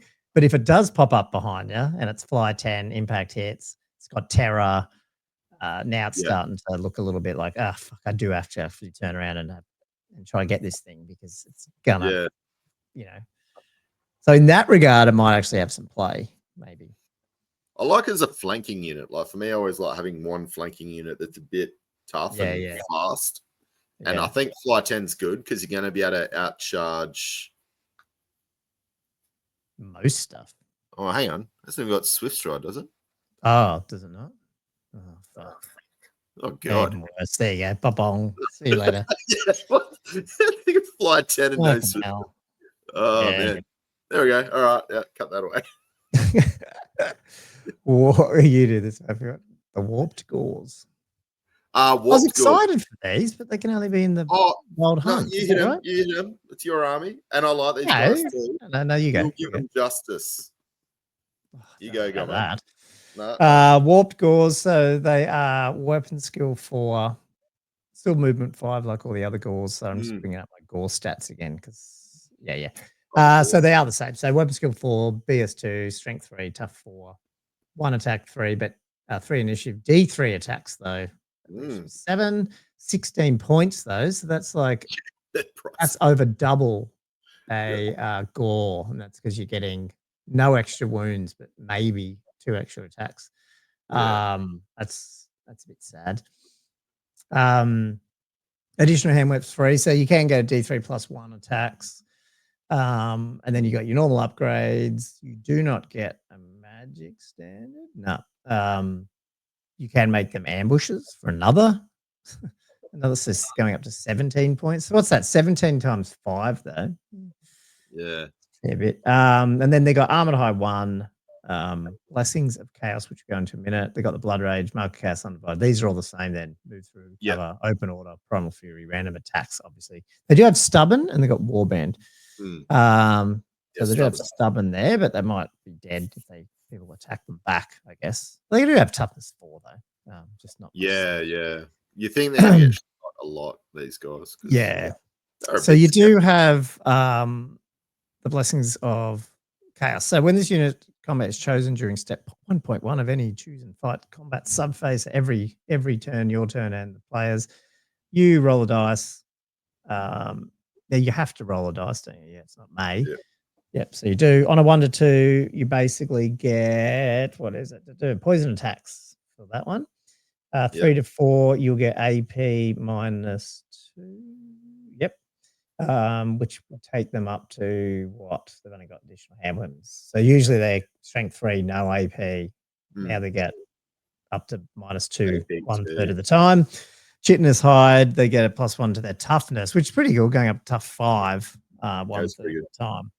And then 1/3 of the time, obviously, having poison attacks. I mean, I was excited about them, but you can't use them in anything other. Am I right there? Did I get that wrong? You can only use them in the wild herd, I think, wild whatever it's hunt. And then just the price. Yeah. Strength 4 or AP 1 or something like that, I think would have helped these guys out a bit. Yeah. Even Armor Bane 1, like, I mean, you got nothing. Nothing. Yeah. Nothing. And then you can't even give them a banner to do anything and stuff like that. Yeah, no. They're no skin wolves, people. So Armor Hide 1. I mean, are you going to give them the shield or are you going to give? Well, I don't know, but that's the other thing because you got the D3 attacks. Maybe you go, maybe I will go to a 5-up save, tough 4. Like they're sort of like mini dwarves. Yeah, like a smaller unit of dwarves, but that are putting out more output. But I don't know. And twice as expensive. Yeah. It's a bit of a shame. Oh well. Yes. So no, I probably don't need that chaos kit. Won't be making them anytime soon. I might be totally wrong. This is my first impression. Like I said, I only looked at this like 2 hours fully before this thing. So, you run through this guy. I want to hear your point of view on. Let's get to the 2 special characters we get in the book. So Crowmore, the Prophet of Ruin. It's coming in. So it's just like normal gore stats. Is obviously not very tough. Like great combat. So there's only weapon skill 3. Strength 4, tough 4, 4 wounds, initiative 3, attacks 2, leadership 8. So typical Beastmen. 245. So a few points. He's on a 30 by 30. And he has a Leering Spirit marker, which is 25 by 25. So that doesn't really matter because that's just to show it where it is. You just use a coin, really. So he's got the hand weapon and the grizzly totem, which is a bray staff.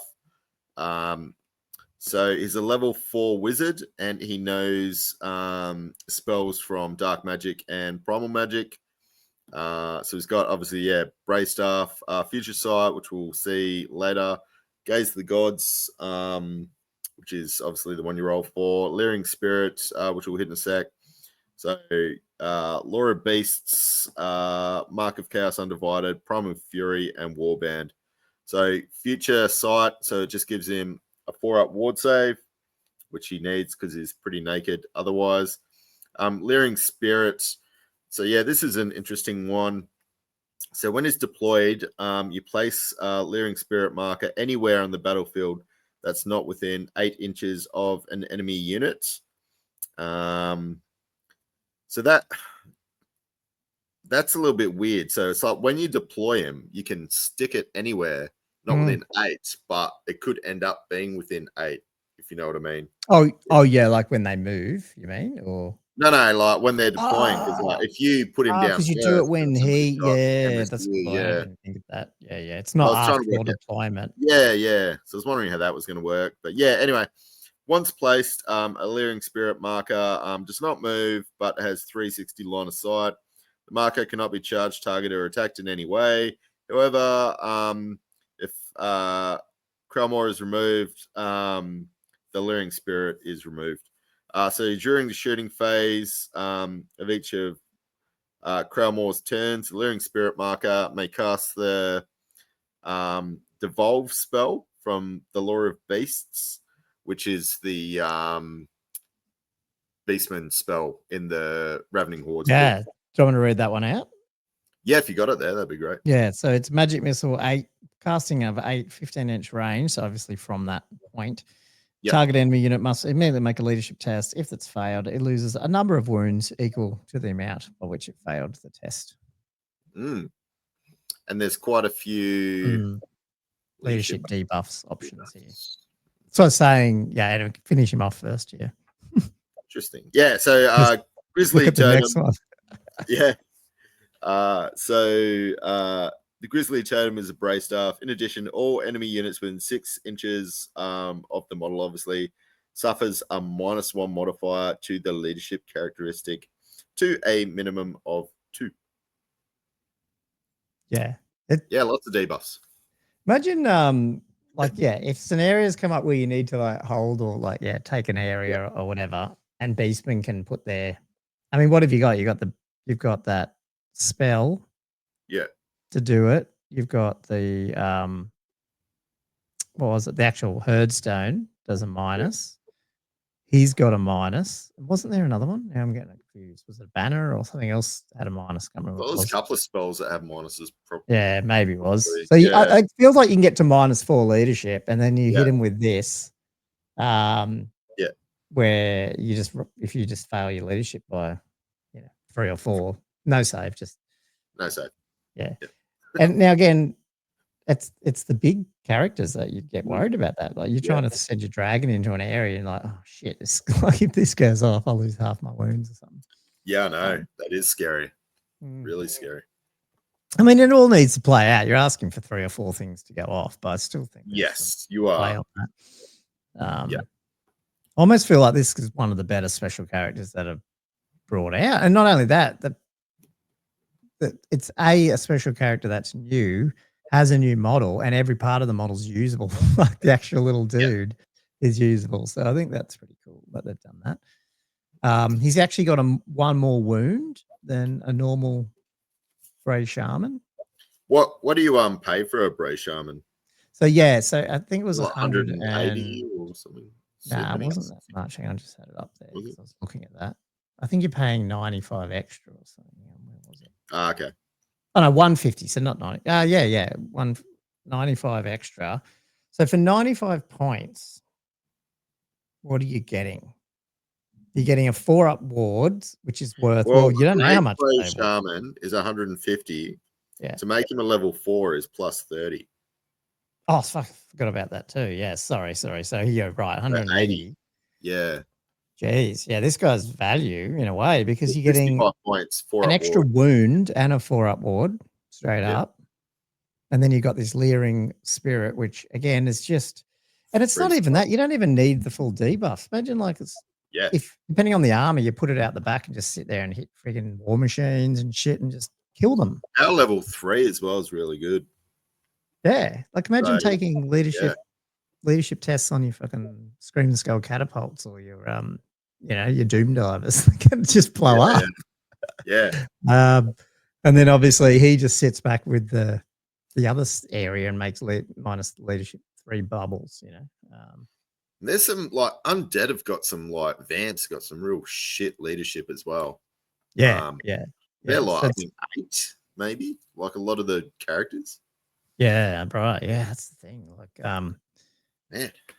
Yeah, I think you'll see play with this guy. And plus he can go in he can go in all of them but the Minotaur list. Would you take primal or dark magic with him? Ooh. I couldn't say. I don't know. You're the expert. I don't know. I haven't used dark much, but it looks pretty good. I like dark, but yeah, it can be. There's a few like single turn, player turn sort of. Yeah. So you got to cast it and have it. He's got the Infernal Gateway. You can move shit around, which would be good in this sort of army. Or maybe I'm getting mixed up with Demonology. I think dark magic is quite good. Anyway. Single enemy model engaged in the combat with a single strip. Yeah. I don't know. Yeah, I think they've done a pretty good job on him.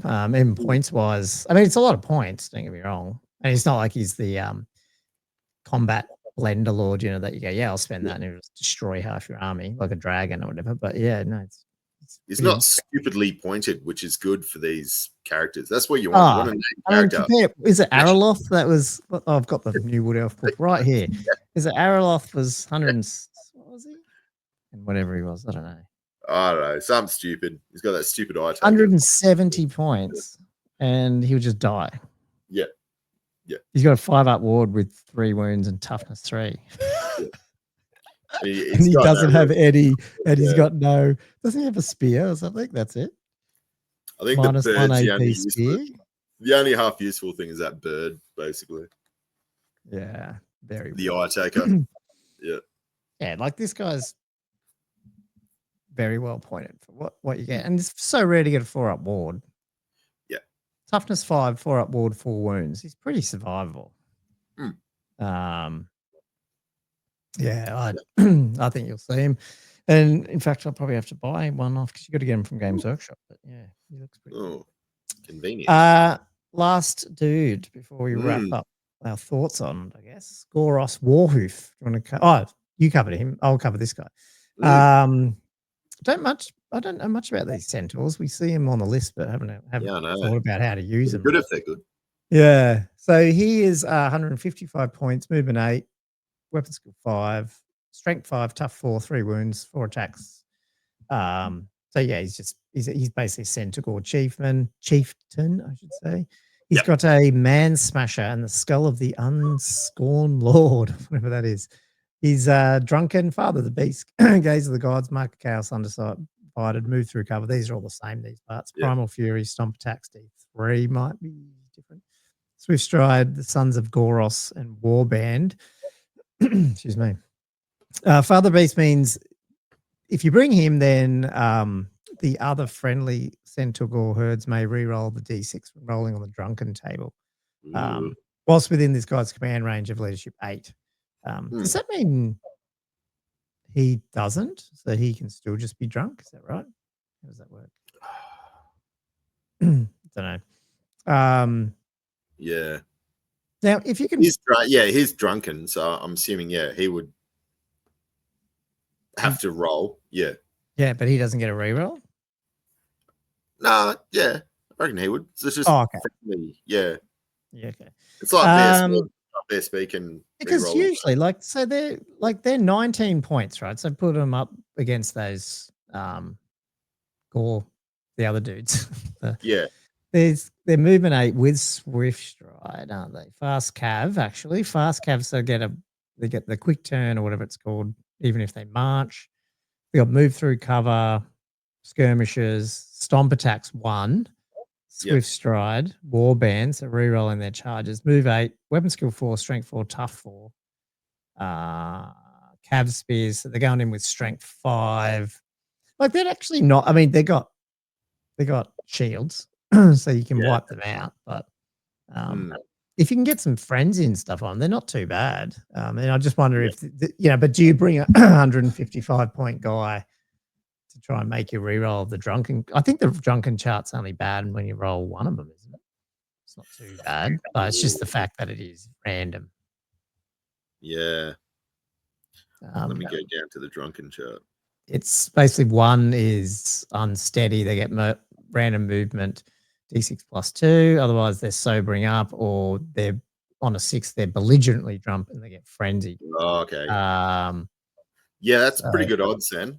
One with the reroll. Yeah, but I mean, it's a lot to bring this guy just for that. But I mean, you could. But yeah, no, that's the Father Beast. Sons of Goros is. Actually, yeah, this is the other thing. Yeah, so for an extra 2 points then per model, basically like souped up dudes, Black Orcs sort of guys, like weapon skill and leadership go up with armor bane 1. So now they got weapon skill 5. If 5's good, right? Yeah.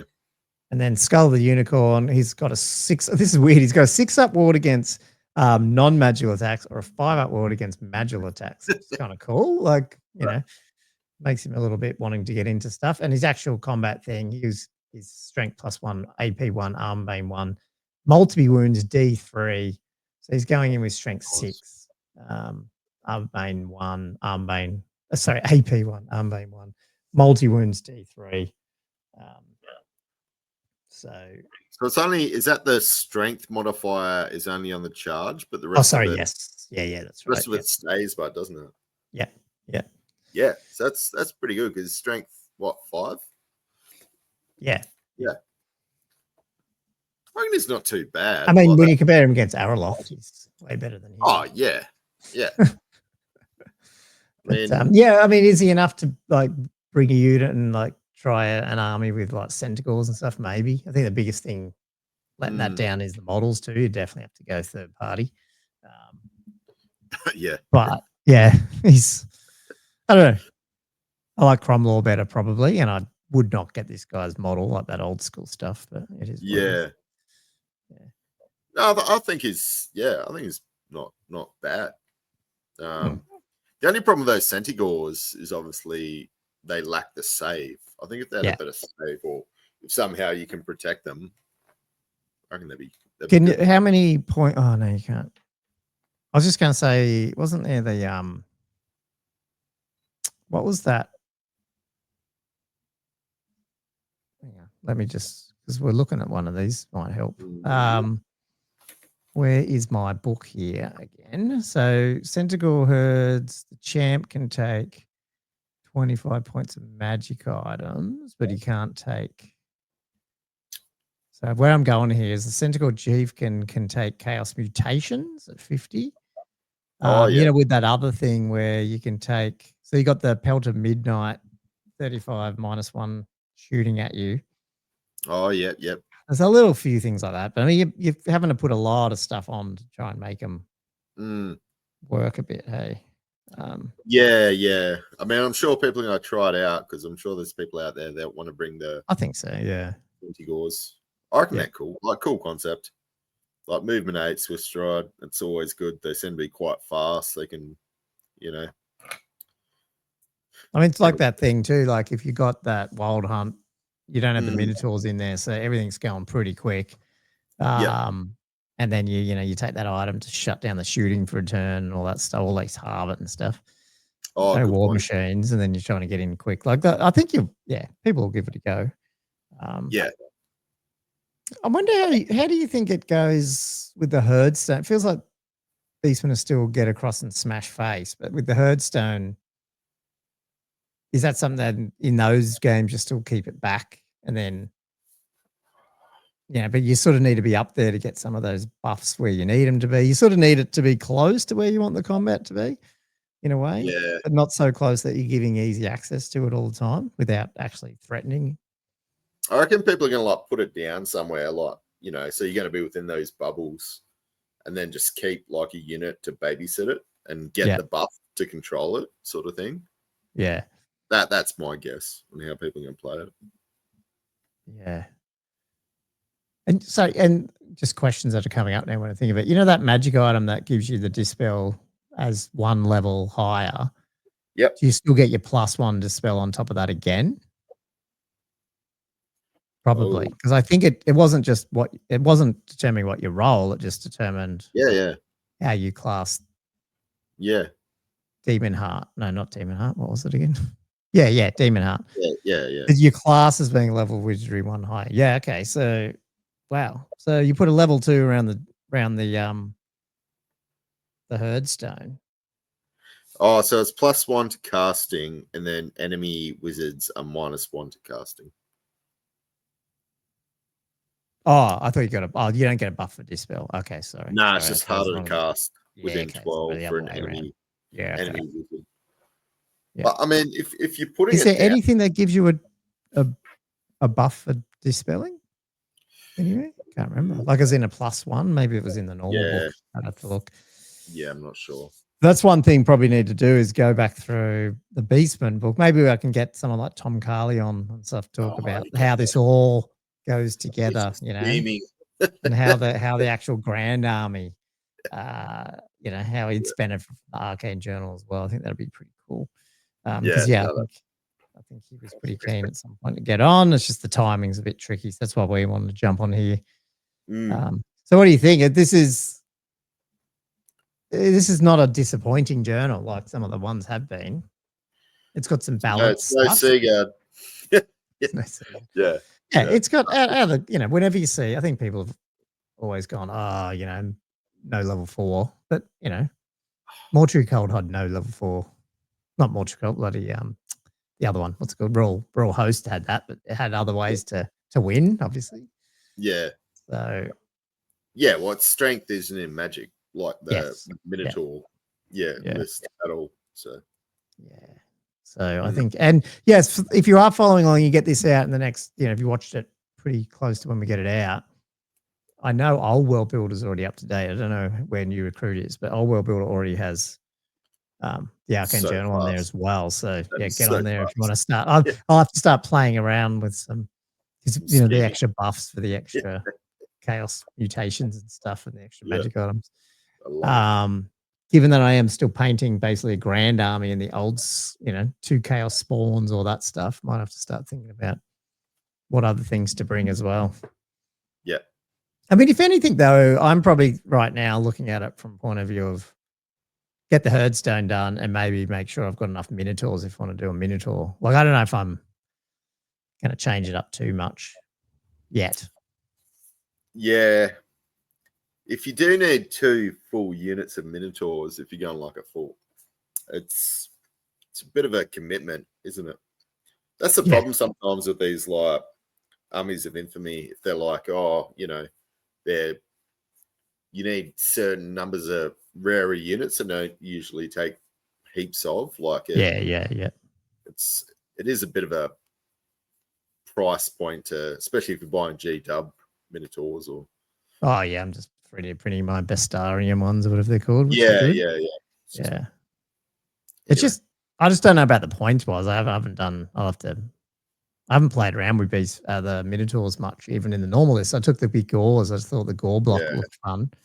But yeah, I'm gonna have to check out the use of the Minotaurs as well. No, it's cool, and yeah, just the leadership debuffs.